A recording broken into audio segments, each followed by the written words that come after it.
Hi everyone, my name is Ana Sierra and I'm a licensed professional counselor in the DC metro area.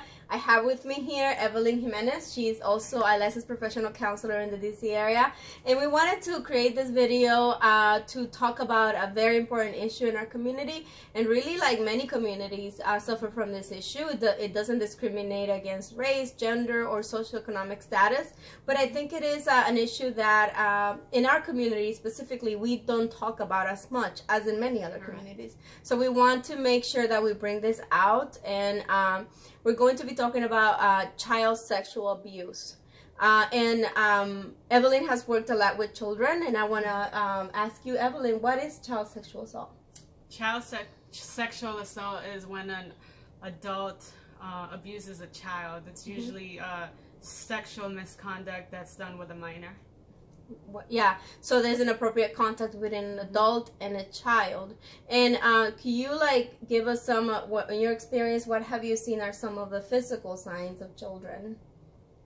So just to clarify, the child sexual abuse can be physical or it can be non-physical, even psychological. Yeah, and most people don't know that. Yeah. Yes, they don't know because they usually think it's penetration. Right. But really, it could be that the abuser is having the child watch pornography. The abuser is showing his genitalia to the children. The abuser is having the child touch his genitalia. Private parts, yeah. Yes. The abuser is making comments about the child's body, telling the child to keep secrets. Yeah. And it's actually the statistics about child sexual assault say that 80% of individuals that have been sexually assaulted, it has been somebody close to them, somebody really close to their family. So it's not a stranger most of the time. It's somebody they know. Yeah, it could be their own parents, the mother, the father, a step-parent. It could be an uncle.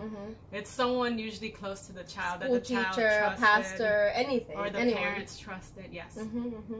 So what are some physical signs? What can we see in the child's body? So something that you could see is if the child was potty trained, let's say they're 5 or 6 years old, and then drastically they just start having issues with bowel movements, wetting the bed, wetting their pants, when they know to go to the restroom. Right. It's usually happening during inappropriate times.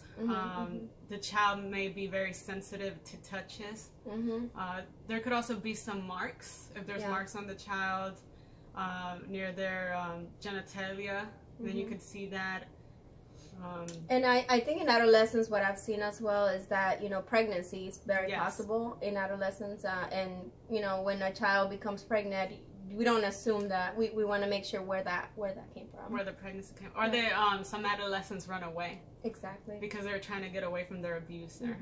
What are some of that's kind of like a behavioral, emotional sign. What are some other emotional things that kids do to show us that they're going through that? So maybe the child would start talking about things that are extremely sad. They might, if they have the verbal language, they're going to talk about it to someone they trust. They may cry more often than usual. They may have night terrors, nightmares. They might draw things that might be an indication of the genitalia they were exposed to. Their play is more sexualized. The way they play with their toys, like undressing a doll could be an example, and then crying about it.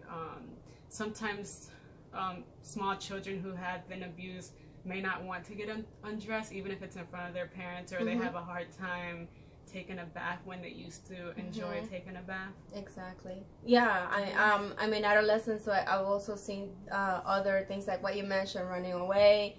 I've seen adolescents maybe becoming promiscuous, having a lot of sexual partners as a form of just, dealing with that. Or even depression. I've seen more depression, self-injurious behaviors like cutting. Exactly, cutting, Or suicide attempts. And also emotional eating, where you see a teenager that just gains a whole lot of weight for no medical reason. There could be a psychological reason for that.